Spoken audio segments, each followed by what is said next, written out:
अस्सलाम वालेकुम, welcome to report card. मैं हूं अफसा कोमल। सबसे पहले जिक्र करेंगे नैब की तरफ से हमजा शहबाज के खिलाफ आज गिरफ्तारी के लिए कार्रवाई की गई, जो कि नाकाम हो गई। हमजा शहबाज ने नैब के छापे पर अपना रद्द-ए-अमल दिया है, जिसमें उन्होंने कहा कि नैब ने हाई कोर्ट के फैसले की धज्जियां उड़ाई हैं। वो नैब के आज के इकदाम पर हर फोरम से रुजू करेंगे। हमजा शहबाज ने मीडिया से गुफ्तगू में कहा कि नैब की तरफ से चादर और चार दीवारी के तकद्दुस को पामाल किया गया। ऐसा लगा जैसे हम दहशत गर्द हैं। उन्होंने कहा कि जब भी उन्हें नोटिस हुआ वो तमाम तहफ़्फ़ुज़ात के बावजूद नैब के रूबरू पेश हुए। उनका मजीद ये कहना था कि कल इस्लामी नज़रियाती काउंसिल ने भी ये कहा कि आप लोगों की तज़हीक कर रहे हैं, जबकि दूसरी जानिब नैब ने भी अपना बयान दिया है और उन्होंने कहा कि नैब की टीम हमजा शहबाज की आमदन से ज़ायद असासाजात और मुबैना मनी लॉन्ड्रिंग के केस में ठोस शवाहिद की बुनियाद पर गिरफ्तारी के लिए गई थी और हमजा शहबाज के गार्ड्स की जानिब से गुंडागर्दी की गई और नैब टीम को बाकायदा तौर पर ज़दोकोप किया गया। बाज़ एहलकारों के कपड़े फाड़े गए, इसके अलावा जान से मारने की धमकियां दी गई। नैब बयान में यह भी कहा गया है कि एहलकार मुल्जिम हमजा शहबाज की गिरफ्तारी के लिए वारंट लेकर गए थे और ये कि सुप्रीम कोर्ट की इस हवाले से वाज़ेह हिदायत हैं कि नैब को किसी मुल्जिम और कबल गिरफ्तारी आगाह करना जरूरी नहीं है। सुप्रीम कोर्ट के का हवाला दिया गया है नैब की तरफ से। नैब और मुस्लिम लीग नून की इस कशमकश में किसका जो बयान है वो दुरुस्त है, किसका जो रद्द-ए-अमल वो दुरुस्त है, इसी पर हम गुफ्तगू करेंगे अपने पैनल से। सवाल इस तरह से है, हमजा शहबाज की गिरफ्तारी नाकाम, नैब ने अदालती फैसले की धज्जियां उड़ाई, हमजा शहबाज वारंट लेकर हमजा शहबाज की गिरफ्तारी के लिए गए। ये मौक़िफ़ सामने आया नैब का। आपसे ये जानना चाहेंगे कि किसका मौक़िफ़ दुरुस्त है। दो ऑप्शंस है, नैब या फिर हमजा शहबाज। सबसे पहले न्याई साहब की तरफ जाएंगे। न्याई साहब, नैब भी अपने मौक़िफ़ पर कायम है और हमजा शहबाज कह रहे हैं कि वो हर फोरम से रुजू करेंगे। चादर और चार दीवारी का तकद्दुस पामाल किया गया। किसका मौक़िफ़ आपको दुरुस्त लग रहा है? मेरा ख्याल में बाबर साहब से पहले पूछ लें ताकि कुछ थोड़ा सा टेक्निकल कानूनी चीज़ें सामने आ जाएं, फिर उसके बाद जनरल उस पर डिस्कशन हम करते रहेंगे इंशाअल्लाह।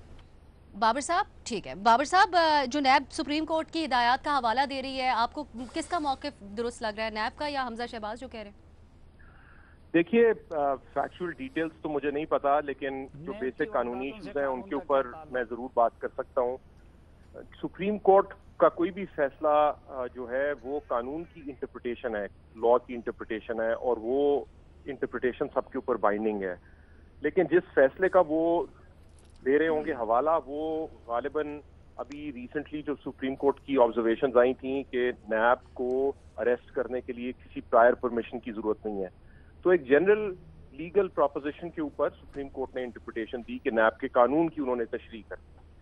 जिस चीज की हमजा शहबाज बात कर रहे हैं वो सोशल मीडिया पे सर्कुलेट कर रहा है एक ऑर्डर, जो एक स्पेसिफिक ऑर्डर है लाहौर हाई कोर्ट का, जिसके अंदर नैब के अगेंस्ट केस फाइल किया हमजा शहबाज ने और नैब ने पोजीशन ली कोर्ट में कि वो हमजा शहबाज को अरेस्ट करने की इंटेंशन नहीं रखते। बिल्कुल सही। तो हफीजुर न्याई साहब, इस हिसाब से फिर अब आप क्या समझते हैं? मेरा ख्याल में दो चीज़ें, इसमें एक और चीज़ भी इनकॉर्पोरेट करनी पड़ेगी। वो ये है कि जब वो घर के अंदर जाते हैं तो मेरा ख्याल है कि टेक्निकली बाबर साहब शायद बताएंगे कि उनके पास जिसको कहना चाहिए सर्च वारंट होना चाहिए, तो उनके पास सर्च वारंट नहीं था और वो घर के अंदर घुसना चाहते थे। तो मेरे नहीं ख्याल कि सर्च वारंट के बगैर वो घर के अंदर घुस सकते थे।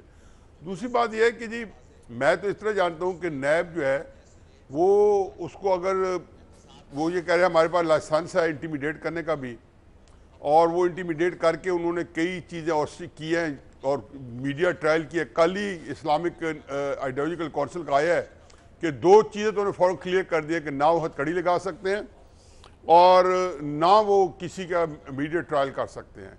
ये जो नैब को क्या ज़रूरत है अपने आप को मीडिया के अंदर इस तरह प्रोजेक्ट करने की, और एक अरसे से वो कर रहे हैं और आगे पूरा अपना मौका बताने की। क्या उन्होंने इनके मुकाबले में इलेक्शन लड़ना है, कोई पॉलिटिकल गेन करना है? बाहर तो अगर उनको पिजराई मिल जाती है फ़र्ज़ किया और केस उनका कमज़ोर है तो कोई फ़ायदा नहीं है, और ये उनके पव्यू में नहीं आता। हमजा के या सियासतदान के तो जेहन में होता है यार पब्लिक के अंदर एक हमारी जो है रेपुटेशन ना ख़राब हो, तो वो तो कोई ना कोई बात कर देंगे, कहेंगे कि जी आपको ये नहीं करना चाहिए। तो उन्होंने ये जो मीडिया ट्रायल जो कल ही उन्होंने मना किया है, आज ही नैब ने उसकी धज्जी उड़ाई है।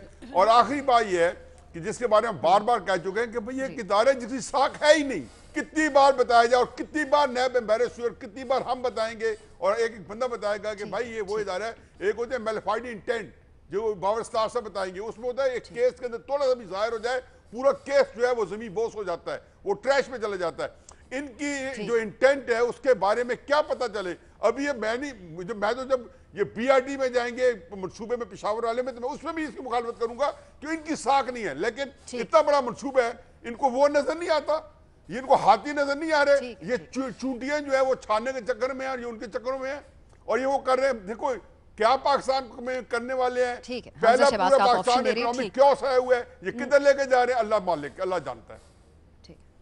ठीक, बिल्कुल सही।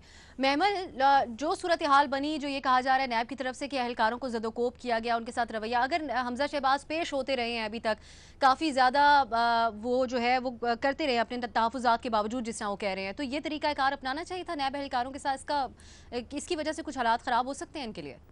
देखिए अफसा, इसके अंदर मैं कहूँगी कि ना नैब का मौक़िफ़ दुरुस्त है, ना हमजा शहबाज का मौक़िफ़ दुरुस्त है। अगर किसी का मौक़िफ़ दुरुस्त है तो वो है मरियम नवाज़ और नवाज शरीफ साहब, क्योंकि मैं उसकी आपको सिंपल सी एक्सप्लेनेशन दे देती हूँ। शहबाज शरीफ साहब और हमजा शहबाज ने एक बड़ी अपीजिंग किस्म की पॉलिटिक्स करने की कोशिश की। उन्होंने उसी तरह की पॉलिटिक्स करने की कोशिश की जैसे कि पाकिस्तान पीपल्स पार्टी ने बलूचिस्तान असेंबली और सेनेट के इलेक्शन के दौरान की। फिर उनको भी भुगतना पड़ा, जरदारी साहब के ऊपर भी मनी लॉन्ड्रिंग केसेस खुल गए, शहबाज शरीफ साहब को जेल जाना पड़ गया, हमजा शहबाज के वारंट गिरफ्तारी जारी हो गए हैं, इनको भी जल्द वो घेर लेंगे।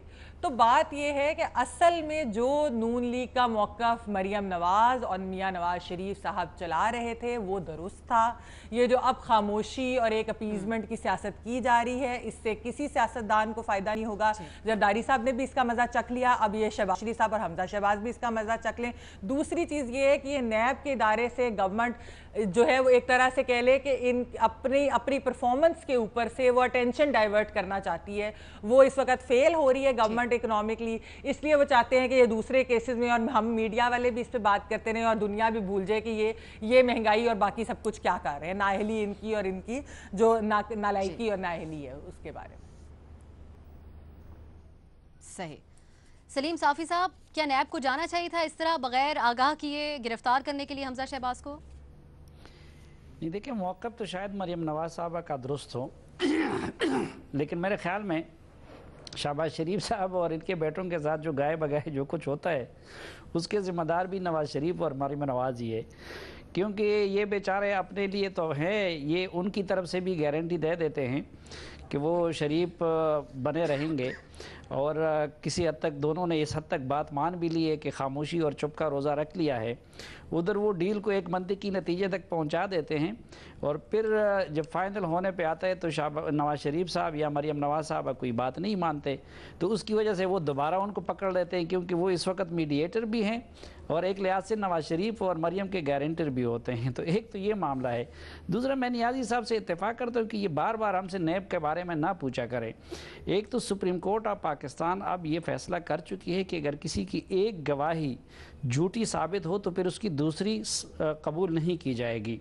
तो नैब के इसी तरह के हज़ारों केसेस को आला अदलिया इससे पहले लगो और झूठ करार दे चुकी है, नंबर 1। नंबर 2, उसमें आप देखें कि ख़ुद इस नैब के बारे में सुप्रीम कोर्ट ऑफ पाकिस्तान अदम एतमाद का इजहार कर चुकी है, फैसलों की सूरत में भी, कमेंट्स की सूरत में भी, और इसके होते हुए GIT बना के अमल की सूरत में भी।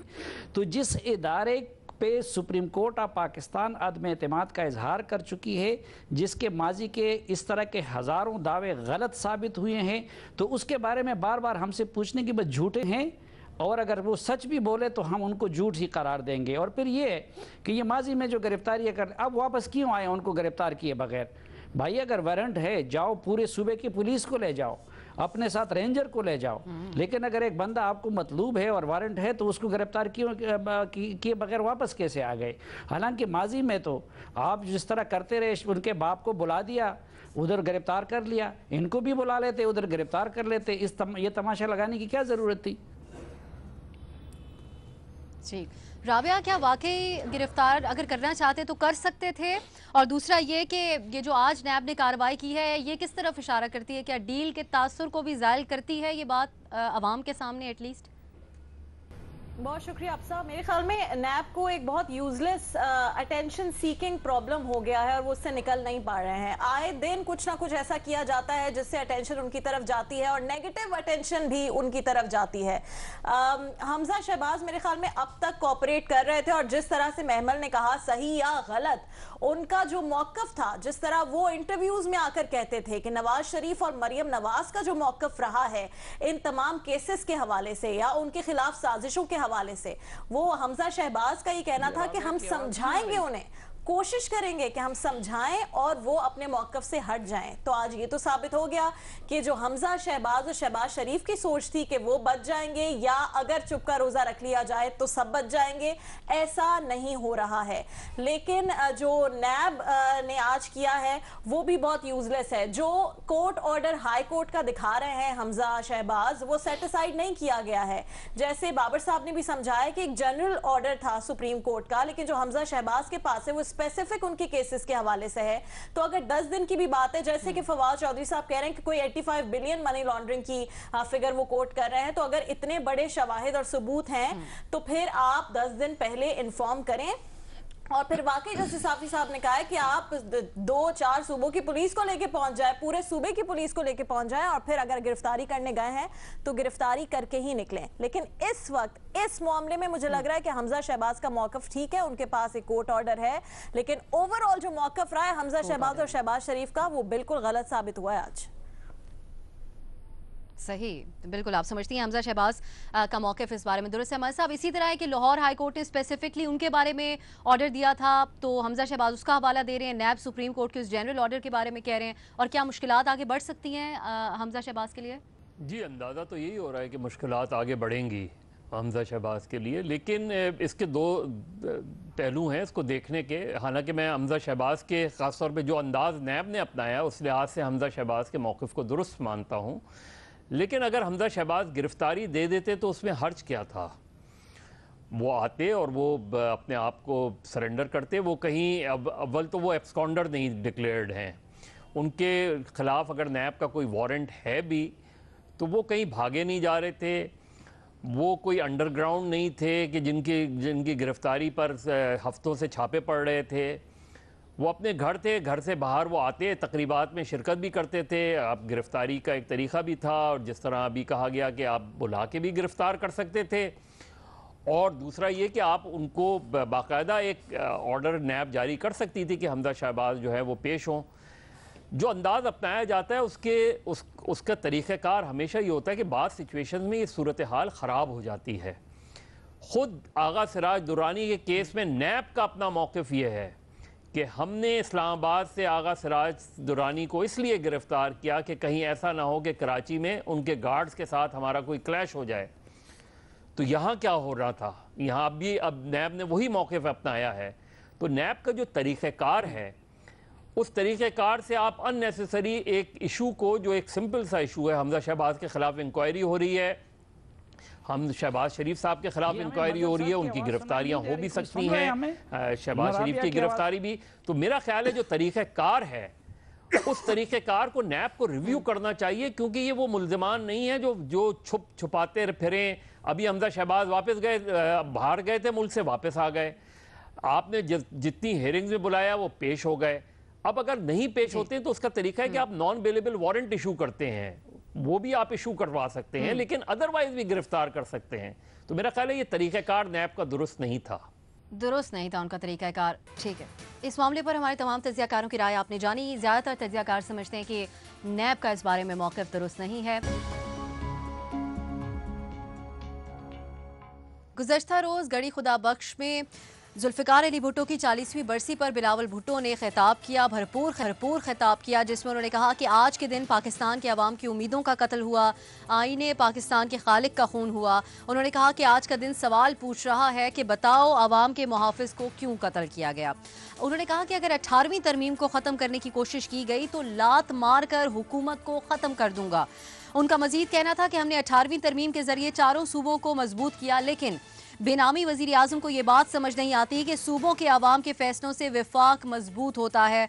पीपल्स पार्टी के शरीक चेयरमैन आसिफ अली जरदारी ने भी गुज़श्ता रोज़ खिताब किया और उन्होंने कहा कि आवाम तैयार हो जाएं, हुक्मरानों को घर भेजने का वक्त आ गया है। जमहूरियत पसंद जमात पीपल्स पार्टी जारियत की सियासत क्यों कर रही है, और वो भी ऐसे वक्त में जब उसकी क़यादत को मुख्तलिफ मुकदमात का सामना है। ये इस सारी सूरत हाल के ऊपर सवाल उठता है, और ये भी कि क्या पीपल्स पार्टी गिराने के लिए अवामी ताउन मिलेगा। इसी पर हम गुफ्तगू करेंगे अपने पैनल से और जानेंगे कि वो क्या समझते हैं। सवाल इस तरह से है, 18वीं तरमीम खत्म करने की कोशिश की तो 1 लात मारकर हुकूमत को खत्म कर दूंगा बिलावल भुट्टो। अवाम तैयार हो जाए, हुक्मरानों को घर भेजने का वक्त आ गया है, आसिफ अली जरदारी। आपसे ये जानना चाहेंगे कि पीपल्स पार्टी का असल इशू क्या है, मुकदमात का सामना या फिर 18वीं तरमीम। 2 ऑप्शंस हैं, मुकदमात का सामना या 18वीं तरमीम। सबसे पहले मज़हर अब्बास साहब की तरफ जाएंगे। मज़हर साहब, ये जो रवैया अपनाया है, लात मारकर हुकूमत गिरा दूंगा बिलावल भुट्टो ने, जिनकी काफ़ी पजीराई भी हो रही थी उनकी जो इशूज़ पर गुफ्तगू करने की, क्या ये ठीक है उनकी तरफ से, और ऑप्शन क्या लेंगे आप? देखिए, ये लात वाला एक्सप्रेशन मेरा ख्याल है ये फिर बिलावल भुट्टो, ज़ाहिर है उनको एक प्रॉब्लम होती है उर्दू में तकरीर करने की, वो उसका लग रहा है, क्योंकि वैसे तो इक़्तिदार को लात मारी जाती है और इक़्तिदार को लात मार के जो है वो आदमी निकल जाता है इक़्तिदार से। मेरा ख्याल है उनका मसला मुकदमात है।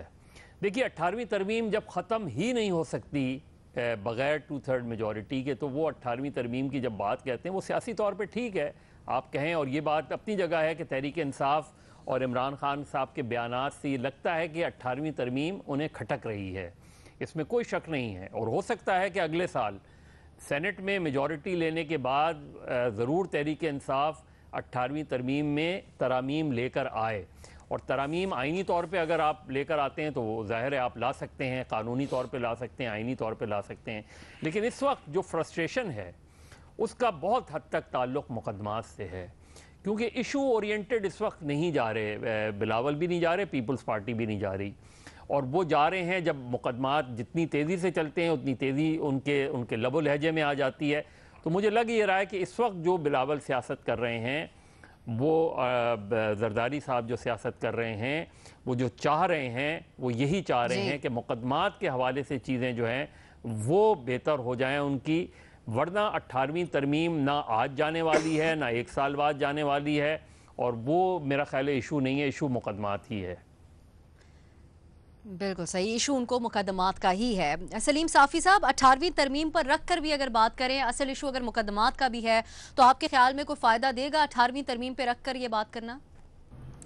देखिए, असल मसला तो उनका मुकदमात ही का है, लेकिन अब क्या करें कि जो इस वक्त मुल्क चलाने वाले हैं वो सबसे बड़े मोहसिन साबित हो रहे हैं जरदारी साहब और बिलावल साहब के, क्योंकि जब से उनके गिरद घेरा तंग हो रहा है, उनके ख़िलाफ़ केसेस रजिस्टर्ड हो रहे हैं, तू इन लोगों ने ओपनली 18वीं तरमीम के ख़िलाफ़ बोलना शुरू कर दिया है।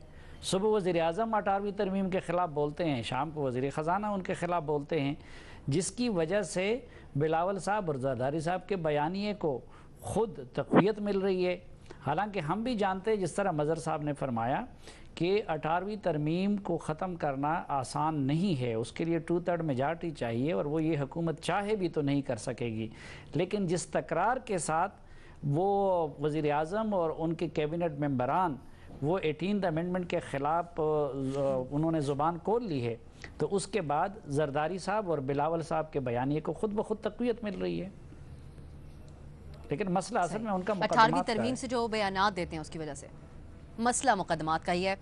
महमल, आपसे ये जानना चाहेंगे कि अब वज़ीर आज़म का भी रद्द-ए-अमल आ गया है पीपल्स पार्टी के लिए। जमरोद में वो खिताब कर रहे थे जलसे से, उन्होंने कहा है कि मैं चैलेंज करता हूँ पीपल्स पार्टी आए इस्लामाबाद और करके दिखाए हमारी तरह का मुजाहिरा।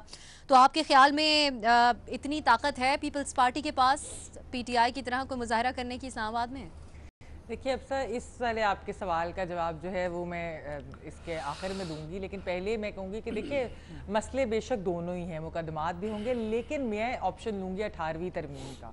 उसकी वजह यह है कि अगर आपको याद हो कि शाहिद खाकान अब्बासी साहब जिस वक्त वज़ीर आज़म बने, उस वक्त हमने ये बातें सुननी शुरू कर दी कि 18वीं तरमीम में कुछ मसाइल है, इसको मॉडिफाई करने की ज़रूरत है। हमारे चंद जर्नलिस्ट जिनकी इंटरेक्शन भी बड़े अहम लोगों से, उधर भी ये बातें की गई, बल्कि इस प्रोग्राम में भी वो जर्नलिस्ट बैठते हैं जिनके सामने ये बातें भी हुई।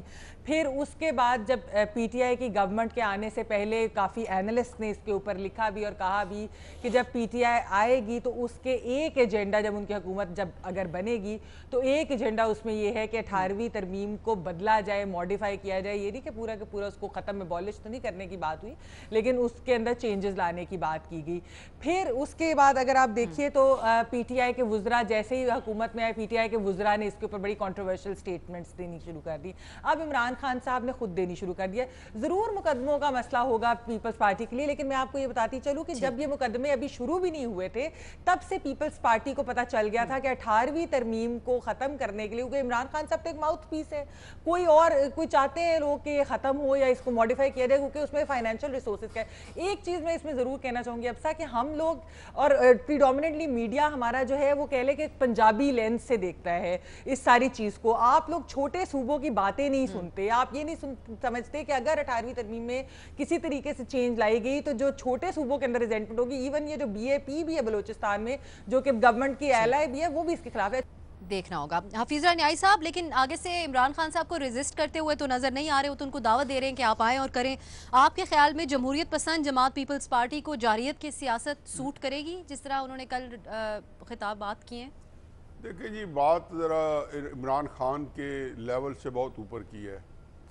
ये देखिए, ये जरदारी साहब हो या MQM हो या नवाज शरीफ हो, तो बात पहले समझें कि ये जो मुकदमात हैं ये पिछले साल नहीं बने, अक्सर जो है 30-30 साल पुराने हैं। और इन्हीं मुकदमात के साथ अगर ये मान लिया जाए कि ये क्राइम उन्होंने करप्शन किए, तो इस करप्शन के साथ वो पूरी जिंदगी गुजार चुके हैं। 30 साल छोटा अरसा नहीं होता। यहाँ पे जिसको कहना चाहिए कि वो है ना डील दो और ढील लो, ये इसके ऊपर मुमलकत खुदादाद इस्लामिया इस्तवार हुई है। ये नवाज शरीफ साहब जब माजूल हुए थे तो अब किसको नहीं पता, बिल्कुल हर ज़बान जो ज़द-ए-आम खास आम जितने हर ज़बान पे है कि नवाज शरीफ साहब के साथ ये तय हुआ था कि वो मोटरवे से जाएंगे और इक़्तिदार जो है शहबाज शरीफ साहब के हवाले करेंगे और उनके ऊपर ये पैनामा केसेस ख़त्म हो जाएंगे, सारा सेफ एग्जिट हो जाएगा और बाकी ज़िंदगी अल्लाह मी की याद में लंदन के किसी छोटी सी मस्जिद बैठ के अल्लाह करेंगे। जहाँ से खराबी हुई थी फिर उन्होंने नवाज शरीफ को वो सबक सिखाया जो आज तक नहीं पता चल रहा कि नवाज शरीफ को माफ़ी मिलेगी या नहीं मिलेगी। ये जितने मुकदमात हैं मेरे नज़दीक इनके अंदर 100% दुरुस्त हो, लेकिन इस तरह यह है कि जैसे अहमद अली कसूरी के वालिद का कत्ल जो अहमद अली कसूरी का वो जो है भुट्टो साहब पे आ गया था, अगर उन्होंने किया भी था तो लोग मानने पर तैयार नहीं है, या करवाया भी था। इसके ऊपर जितना कुछ है ये सारी की 18वीं तरमीम पे है। प्राइम मिनिस्टर साहब फट पड़े थे, घोटकी में जाके सांप पटारी से बाहर निकल आया था। उन्होंने कहा 4,500 अरब आपके रिसोर्सेज हैं, जिनमें से 1000 डेट सर्विसिंग में चला जाता है, 2,500 सूबे ले जाते हैं, 1,000 बिलियन में से 1,700 हमारा डिफेंस का बजट है, जो है जिसको कहना चाहिए मरकज जो है 700 बिलियन मनफी पे से शुरू कर रहा है सारा अपना निज़ाम। तो ये सारी की सारी जो जरदारी साहब ने कल एक बात बिलावल ज्यादा जरदारी साहब ने कही और उन्होंने कहा कि ये मुझे मेरे पर मजाक उड़ाते थे, ये सिर्फ दोस्त मानते थे। अब पता चल गया कि घोटकी में क्या कहेगी है। बाकी जमहूरियत पसंद पार्टी ये हमेशा से बड़ी अग्रेसिव रही है। भुट्टो साहब ने 67 के अंदर अग्रेशन की सियासत किया है, बेनजीर ने अग्रेशन की सियासत की है और बिलावल भी अग्रेशन की कर रहे हैं। ये जमहूरियत पसंद सियासत जो इसका और अग्रेशन का चोली दामन का साथ है पीपल्स पार्टी को और अग्रेसिव पॉलिटिक्स का। ठीक है, आप कहेंगे वो कह रहे हैं कि वो कर लेंगे पुल ऑफ इस चीज को अच्छे तरीके से। राबिया देख के हम 18वीं तरमीम पे नून को ठीक 18वीं तरमीम का ही मामला है न्याय साहब, ठीक है। राबिया, अवाम में अगर ये तासुर इस्टेब्लिश हो गया कि सिर्फ मुकदमात की वजह से ही निकल रही है पीपल्स पार्टी, तो आप क्या समझती हैं कि अवाम निकलेंगे? इमरान खान साहब ने इस बात को आज फिर एक बार दोहराया है कि ये सिर्फ अपने मुकदमात की वजह से बाहर निकल रहे हैं, अवाम के लिए नहीं निकल रहे। बहुत शुक्रिया। अब सब पहले तो जो इमरान खान साहब के आप बयान का और उन्होंने जो खिताब किया उसकी बात करी, मेरे नहीं ख्याल में इमरान खान साहब वो इस वक्त प्राइम मिनिस्टर, उनको किसी भी इस तरह के जो बातें हैं उसका खुद जवाब देना चाहिए अवाम में जाकर। इस वक्त जो मुल्क के हालात हैं, जो इकोनॉमी की सूरत हाल है, आई थिंक इमरान खान साहब को और बहुत सारी चीज़ें हैं जिस पर अवाम को एतमाद में लेना चाहिए। जैसे वो कहते थे कि वो खुद अवाम में जाएंगे और सच बोलेंगे, आई डोंट थिंक कि इन चीज़ों पर कॉमेंट करना चाहिए। बात रही कि 18वीं तरमीम मसला है या फिर जो मुकदमात हैं वो मसला है, हालांकि हालांकि जो 18वीं तरमीम है उस पर पीपल्स पार्टी और जो दूसरी जमातें हैं, जमहूरियत पसंद जमातें, वो सेंसिटिव भी हो जाती हैं, एग्रेसिव भी हो जाती हैं। लेकिन आई थिंक इस मामले में कोई कंफ्यूजन नहीं होनी चाहिए कि इस वक्त जो गुस्सा है वो सारा मुकदमात का है। जो मोहब्बत थी पीटीआई से अचानक, जो हमने बलूचिस्तान असेंबली में देखा, जो सेनेट में देखा, जो मोहब्बत थी, जो उम्मीद थी, वो भी इसीलिए थी कि ये मुकदमात शुरू ना हो जाएं। वो मोहब्बत और उम्मीद भी इसीलिए थी। और अब जो गुस्सा और तकलीफ है, जो अग्रेशन दिखा रहे हैं, वो भी इन मुकदमात की वजह से है। तो ये कोई कंफ्यूजन नहीं होना चाहिए कि ये 18वीं तरमीम की वजह से इतना गुस्सा आ गया। बट पीपल्स पार्टी को शुक्रिया अदा करना चाहिए पीटीआई का कि सेंसिटिव मूवमेंट पर जब पीटीआई अवाम में इस तरह गुस्सा और एग्रेशन मुकदमात पर नहीं दिखा सकती थी खुलकर, उन्हें एक मौका और एक टॉपिक मिल गया है जिस पर वो जिसके सहारे अब वो अवाम में जाने की बातें कर रहे हैं। वो आगे रखेंगे 18वीं तरमीम को, लेकिन मसला सारा मुकदमात का ही है। 18वीं तरमीम, ठीक, मसला सारा मुकदमात का ही है। बाबर सत्तार साहब, आपके ख्याल में क्या असल इशू है पीपल्स पार्टी का? जी, गुस्सा तो अभी इमीडिएटली जो बातचीत है, रिएक्शन है, वो तो मुकदमात का है। लेकिन हम कई दफा इस प्रोग्राम में ये बात कर चुके हैं कि हमारा जो एहतसाब का निज़ाम है वो किसी असूली बुनियाद के ऊपर आगे नहीं चलता। थोड़ा सा अभी न्याजी साहब ने भी कहा कि कौन से मुकदमात कब तेज हो जाते हैं, कब स्लो हो जाते हैं, उन चीजों को भी मद्देनजर रखना चाहिए। सो इस कॉन्टेक्स्ट में सवाल यही बनता है कि पीपीपी क्या दे सकती है और क्या नहीं दे सकती। और इस कॉन्टेक्स्ट में फिर हमें समझने की जरूरत है कि क्या डिलीवरी उन्होंने की जो बलूचिस्तान में की, या सेनेट इलेक्शंस के वक्त की, या उसके बाद भी प्रेसिडेंट को इलेक्ट करवाने में की, और उसके बाद क्यों हालात खराब हुए, ताल्लुकात खराब हुए। सो थोड़ी थोड़ी हकीकत दूसरी बातों में भी है कि कुछ चीजें पीपीपी अब नहीं दे सकती और कुछ नहीं देना चाहती। फॉर एग्जाम्पल, मिलिट्री कोर्ट्स के ऊपर नहीं सपोर्ट कर रहे इस वक्त वो, क्योंकि उनके मुकदमात तेज हुए हैं। 18th अमेंडमेंट पे नहीं सपोर्ट कर रहे क्योंकि नहीं सपोर्ट कर सकते। ये वो एक ऐसी चीज है जो अगर ये मुकदमात बंद भी करें तो पीपीपी नहीं सपोर्ट कर सकेगी, उसकी पॉलिटिक्स उसे इजाजत नहीं देती, जो उसकी अपनी आइडेंटिटी है वो उसे इजाजत नहीं देती। तो ये मसले थोड़े से गंभीर है, इतना ब्लैक एंड व्हाइट नहीं है, लेकिन इस वक्त रिएक्शन मुकदमात की वजह से। अभी जो रिएक्शन है वो मुकदमात का सामना ही है। इस सवाल के जवाब में हमारे दो तजियाकारों महमल और न्याजी साहब समझते हैं कि 18वीं तरमीम का ही मामला है। दीगर तमाम तजियाकार समझते हैं कि मुकदमात का सामना असल इशू है इस वक्त पीपल्स पार्टी को। कल इस्लामाबाद में एक तकरीब से वजीर आज़म इमरान खान ने खिताब किया और उन्होंने कहा कि जब हमारी काबीना बनी तो MQM के 2 वजीर फ़रोग नसीम और खालिद मकबूल सिद्दीकी हमारे साथ शामिल हुए।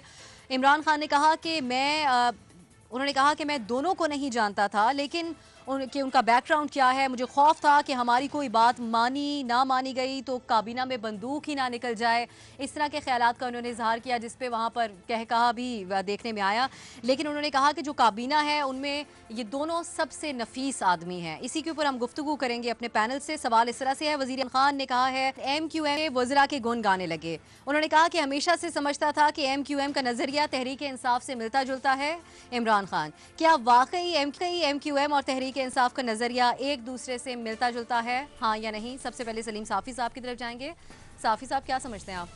एक तो ये कि दोनों इस दौर के मुस्लिम लीग काफ है अपनी अपनी शक्ल में, और दूसरा दोनों के हैंडलर और दोनों का क़िबला एक है। सही, हाँ का ऑप्शन आप ले रहे हैं। बाबर साहब, आपके ख्याल में मिलता जुलता है दोनों जमातों का नजरिया? जी, मेरा ख्याल है कि बड़ी एक इफेक्टिव पॉलिटिकल स्ट्रैटेजी है इमरान खान साहब की, और MQM के वर्कर्स की और उनके मिनिस्टर्स की काबिलियत और रिस्पॉन्सिवनेस के ऊपर तो पहले भी कभी सवाल नहीं था। इशू तो उसकी टॉप लीडरशिप का था। वो अब जब नहीं है तो फिर साफी साहब वाली बात ही है। MQM को भी घर चाहिए और PTI भी उन्हें वू करना चाहती। सही, हाँ का ऑप्शन आप ले रहे हैं। मजहर अब्बास साहब, इमरान खान साहब ने कहा है कि मिलकर इलेक्शन लड़ सकते हैं हम आगे, अब तो हम ये सोच रहे हैं। तो सिंध के वोटर्स इस बात को कैसे देखेंगे जो MQM से हटकर PTI को वोट देने लगे थे? तो चाहिए, लेकिन दोनों का सियासी निकाह किसी ने जबरन करवाया है। देखिए, मेरा ख्याल है MQM पाकिस्तान के लिए बड़ी हौसला अफजा खबर है। और अगर इतने ही डिसेंट वो हैं तो मेरा ख्याल है काबीना में हो सकता है कि अगली जो इजाफा हो उसमें MQM का एक और आदमी शामिल हो जाए। लेकिन ये जो सियासी तौर पे वो इमरान खान बात करते हैं वो हमेशा मिडिल क्लास पॉलिटिक्स के हवाले से बात करते हैं। और अगर उस लिहाज से देखा जाए तो जैसे बाबर साहब कह रहे थे, तो पॉलिटिकल जो उनकी पॉलिटिक्स है, माइनस अगर आप मिलिटेंसी फैक्टर आप एक तरफ रख दें उसका, तो मेरा ख्याल है MQM की पॉलिटिक्स और PTI की पॉलिटिक्स वो ये समझते हैं कि अर्बनाइज्ड पॉलिटिक्स है और उससे उनको दोनों को एक ही तरह फायदा होगा। अब आगे इलेक्शन में किस तरह होगा इसके लिए तो मेरा ख्याल है फिरदौस नकवी काफ़ी परेशान होंगे अगर इमरान खान के इस बयान से कि अगर PTI और MQM ने मिल के इलेक्शन लड़ा तो फिर सीटों की तकसीम कैसे होगी। ठीक, बिल्कुल। मेमन, आपके ख्याल में क्या एक जैसा ही है नज़रिया दोनों जमातों का?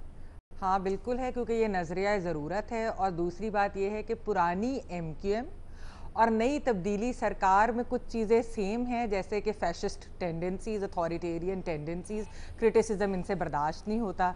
और जो बात वैसे मदर साहब ने कही है कि PTI कराची तो इस बयान से उनको बड़ा परेशान होना चाहिए, क्योंकि वो फारिग हो जाएंगे अगर MQM के साथ उन्होंने अलायंस कर ली इस तरह से इलेक्शनों में। बिल्कुल सही। न्यायी साहब, आप क्या समझते हैं? काफ लीग में बिल्कुल यही सेटिंग थी जैसे साफ़ी साहब ने बताया है, और फिर ये तय हो गया है कि बत्था MQM का, चंदा तहरीक इंसाफ का, खालें आदि आदि, कत्लो गारत बराबर बराबर। ये तो मेरा ख्याल रहनुमा असूल होंगे, गाइडिंग प्रिंसिपल्स। और बाकी ये है कि मिडिल क्लास का इमरान खान को ये सहूलत है कि हर चीज़ वो इतनी खूबसूरत कहते हैं कि जब उसका दूसरा पहलू आता है तो मदर साहब जैसे बंदे भी कहते हैं कि वो चूंकि मिडिल क्लास की बात कर रहे थे तो वहां से यहाँ ये कमी पूरी हो गई। ठीक है न्याय साहब, हाँ का ऑप्शन आप भी ले रहे हैं। राबी, आप क्या समझते हैं? बानियों में से आप हैं, आप मुझसे क्यों पूछ रहे हैं? अब सब मेरे ख्याल में बहुत सारे दीगर मामलात के साथ साथ अगर PTI ज़हरा शाहिद के कत्ल केस को भूलकर आगे बढ़ सकती है और दोस्ती का हाथ दोनों बढ़ा सकते हैं, तो बड़े अफसोस के साथ पाकिस्तानी सियासत ऐसे ही चलती है और ऐसे ही चलती रहेगी। बिल्कुल सही। हाँ का हाँ, हमारे पूरे पैनल की तरफ से सभी समझते हैं कि एक ही जैसे हैं दोनों पार्टीज का नजरिया। आप सबका प्रोग्राम में शिरकत के लिए शुक्रिया। नाजरीन, इजाजत दीजिए, खुदा हाफिज।